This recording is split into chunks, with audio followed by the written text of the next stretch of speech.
الحمد للہ وکفا وسلام علی عبادہ الذین اصطفا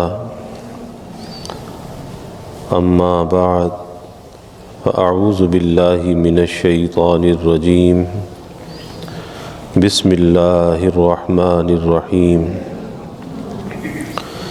یا ایہا الذین آمنوا قوا انفسکم واہلیکم نارا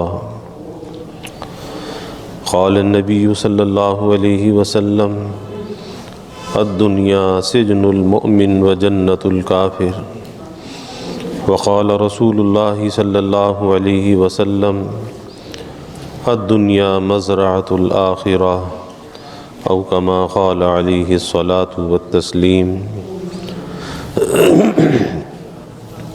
رب اشرح لی صدری ویسر لی امری واحلل عقدۃ من لسانی یفقہوا قولی سبحانک لا علم لنا الا ما علمتنا انک انت العلیم الحکیم ان اللہ وملائکتہ یصلون علی النبی یا ایہا الذین آمنوا صلوا علیہ وسلموا تسلیما اللہم صل علی محمد عبدک ورسولک وصل علی المؤمنین والمؤمنات والمسلمین والمسلمات صدق اللہ العظیم وصدق رسولہ النبی الکریم ونحن علی ذلک لمن الشاہدین والشاکرین والحمد للہ رب العالمین۔ اللہ رب العزت کا بے حد شکر اور احسان ہے، اللہ تعالیٰ کی توفیق اور مدد شامل حال ہے۔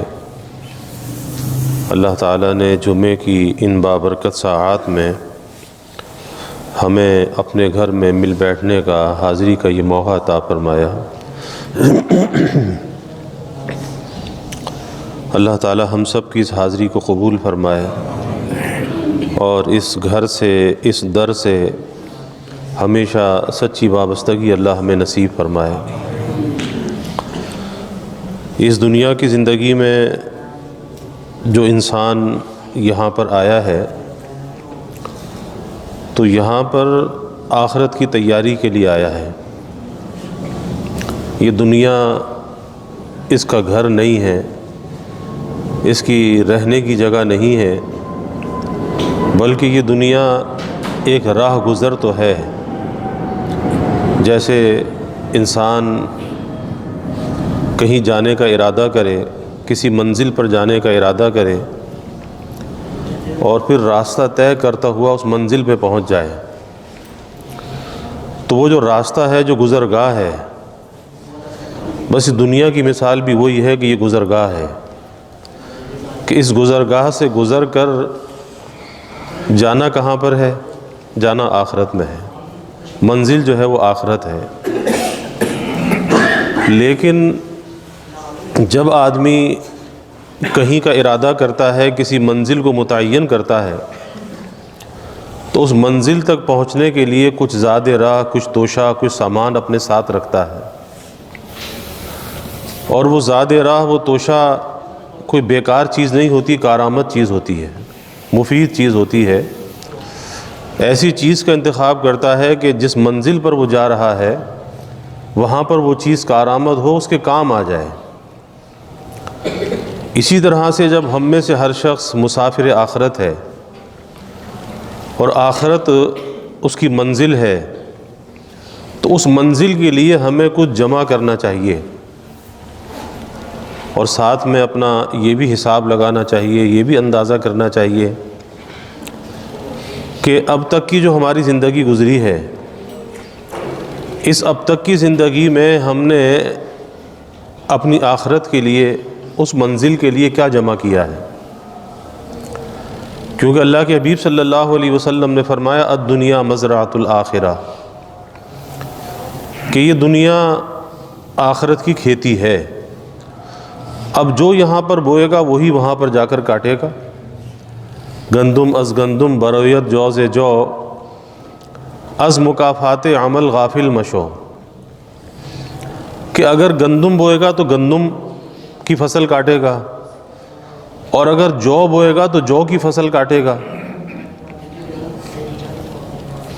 ایسا نہیں ہے کہ جو کی فصل بونے کے بعد امید یہ رکھے کہ گندم کی فصل کاٹوں گا، ایسا نہیں ہے۔ اسی طرح سے ہر آدمی کو اس کے مکافات سے واسطہ پڑھنا ہے۔ جو کچھ وہ دنیا میں کرتا رہا ہے، موت کے وقت، اس کی قبر میں، اس کے حشر میں، انہی چیزوں سے واسطہ پڑھنا ہے جو کچھ وہ یہاں پر کرتا رہا ہے۔ اس لیے حدیث میں آتا ہے نا کہ مرنے سے پہلے اپنا امتحان لے لو، حساب دینے سے پہلے اپنا حساب کر لو۔ تو آج دنیا کے اندر ہر انسان اپنا حساب کر سکتا ہے، اپنا اندازہ لگا سکتا ہے کہ آخرت کے لیے اس نے کیا کیا اور کیا نہیں کیا۔ اور اللہ نے قرآن میں بہت واضح طور پر کہہ دیا، یا ایھا الذین آمنوا قوا انفسکم واہلیکم نارا، کہ ایمان والو اپنے آپ کو دوزخ کی آگ سے بچاؤ اور اپنے گھر والوں کو دوزخ کی آگ سے بچاؤ۔ تو پتہ چلا کہ ہمیں کسی دھوکے کے اندر مبتلا نہیں رہنا چاہیے۔ اور دنیا کے اندر بھی ہم یہ دیکھتے ہیں کہ کوئی انسان اگر کسی اچھی چیز کا خریدار ہوتا ہے تو اس کو خریدنے کے لیے اس کی قیمت کا وہ انتظام کرتا ہے۔ ایسا نہیں ہوتا ہے کہ کسی چیز کا وہ خریدار تو ہو لیکن اس کی قیمت کا انتظام نہ کرے، تو پھر یہی کہا جائے گا کہ نری ہوس تو ہے لیکن اس کے اندر طلب نہیں ہے۔ اگر اس کے اندر طلب ہوتی تو اس کی قیمت کا یہ انتظام کرتا جو چیز یہ حاصل کرنا چاہتا ہے۔